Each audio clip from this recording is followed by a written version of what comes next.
The abuse of power in the government and the higher authorities. We live in a world where we feel free, as if we have the capability of doing anything. We live in a world where society has progressed so much with freedom and civil rights.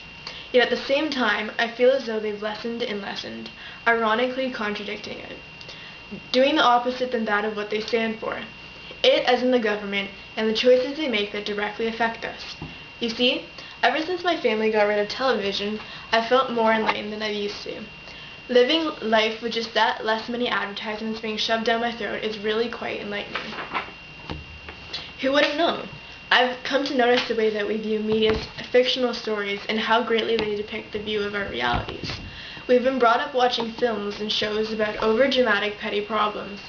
It seems as if all that is just pure fun and games, or just a way to rid ourselves of our own problems for a half hour. But now I know well enough not to trust everything that I see. Subliminal messaging and product placement is everywhere. For example, in all those Disney movies as a child, many scenes depict sexual innuendos. At a young age, however, we do not have the intelligence to understand or notice such things. They are put there with reason. The brain recognizes that image and is able to ingrain it into your memory, therefore influencing you at a young age to have sex. For example, in Aladdin, during Aladdin and Jasmine's wedding, the genie has a line that says, "I thought the earth wasn't supposed to move until the honeymoon." Go figure.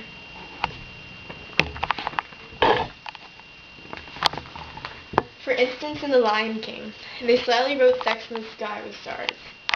And for King Triton's kingdom, there's a hidden penis right here.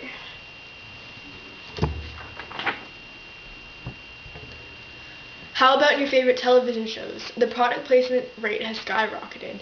They incorporate brand name items into shows to be used by famous actors to encourage sales.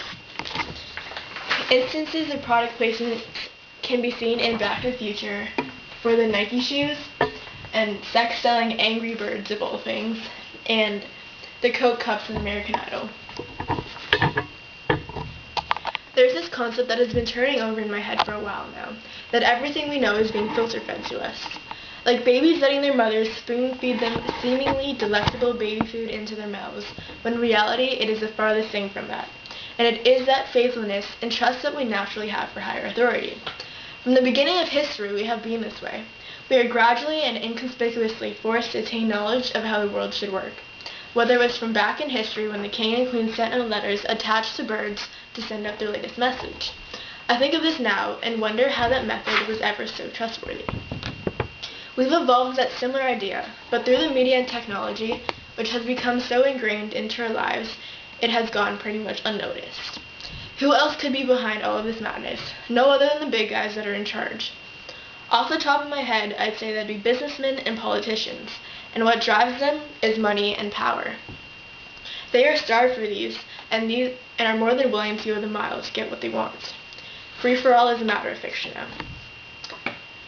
Everything we are is interconnected with who we are controlled by. Everything we will become is interconnected with who controls us. Humanity needs control, but not when the government starts taking homes and common livelihood from the common civilian, whether that is out in the open or under the table. Just like in the novel Zaytoun by Dave Eggers, where an innocent man, guilty of going about his business and helping stranded people and lost pets to safety, is detained at a correctional facility for no good reason after having to watch everything he worked so hard for to be washed away by the disaster that was Hurricane Katrina. There, Zaytoun and the prison's many inhabitants are inclined to brutality and are wrongfully accused for crimes that they didn't commit. Similar to this novel is The Cellist of Sarajevo. Bosnian Serb forces sieged the city of Sarajevo in the early 90s. This novel depicts the story of four characters that are just trying to survive the destruction that was created by the military when they attacked a once beautiful city and killed thousands of innocent lives. In the background of all this chaos is a cellist who plays one adagio a day for 22 days for each victim of the most recent shelling. Abuse of power is seen pretty much anywhere. Another extreme case would be the growing international sex trafficking industry. Lydia Cacho, the author of Slavery Inc., is a courageous journalist that has written a novel on the unknown information that she has collected by informing against businessmen and politicians that have been trying their very best to keep this information secret. The fact that the government is in on so much organized crime is rather disgusting. The people that are in charge of the welfare of the country and its people have been deceiving us for their benefit. This has probably been occurring for centuries. In places where the government is weak and criminality is overprevalent, it is proven that women and children are victimized first, for they are the most vulnerable. It is a known fact that soldiers are easily traumatized by war. Because post-traumatic stress disorder is such a commodity in the reality of war, soldiers are prone to rebelling to the likes of the systematic views of war itself.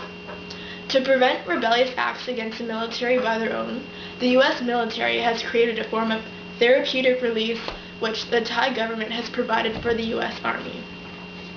When being trained to go fight in the Army, soldiers are dehumanized pretty much to the point of no return. They are taught to trust no one. Their neighbors are objects, figments of reality that are not to be trusted, including children. Thus, when the soldier's higher authority informs them of some sort of therapeutic excursion, they do not doubt themselves or that high authority, and think nothing of the girls that they have sex with. They don't seem to notice how young these women and children are, about how they got there, or even if they wanted to be there. These U.S. Army brothels come with top quality prostitutes, which basically means that these girls and women are healthy and still have their virginities intact. These women and girls were raped relentlessly until they either fell ill or died from exertion. The decline in prostitutes and increase in men in need of therapeutic care caused the Thai government to take matters into their own hands, where they used brokers to advertise fake job interviews for maids and nurses. It is there that they recruited women that they deemed fit to become sex slaves to military brothels. To further criticize American morality would be the Rodney King incident. King was pulled over by police for an alleged high-speed chase. Officers on the scene claimed he had attacked them and resisted arrest, so they proceeded to brutally beat him, as shown here. In reality, King wasn't even speeding, nor was there any need for violence. He was merely attacked so greatly by his color. The policemen used their authority to take action on their racist opinions. Another example would be the Watergate scandal, where former President Richard Nixon was stealing money from Nixon supporters to cover up a scandal. The term Watergate is now synonymous with corruption and scandal. A more local issue would be how public records are being held hostage by the government.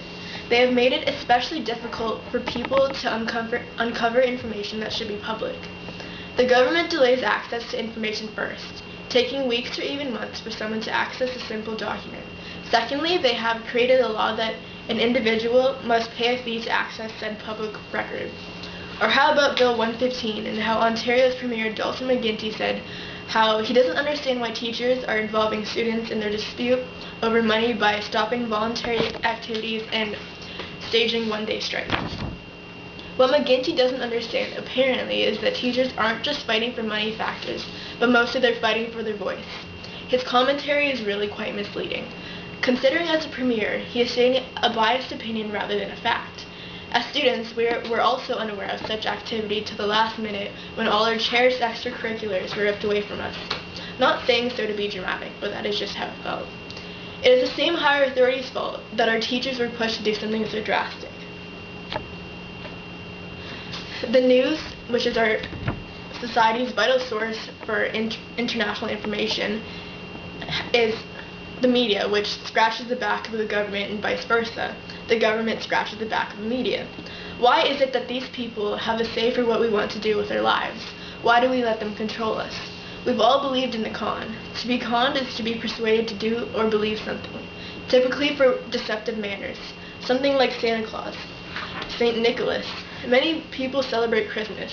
From a personal perspective, I was raised to believe that there was some burly white man with a crazy awesome white beard that wore a red suit with white fur trim and big intimidating yet friendly big black boots that carried around a giant sack of gifts to drop on my living room floor.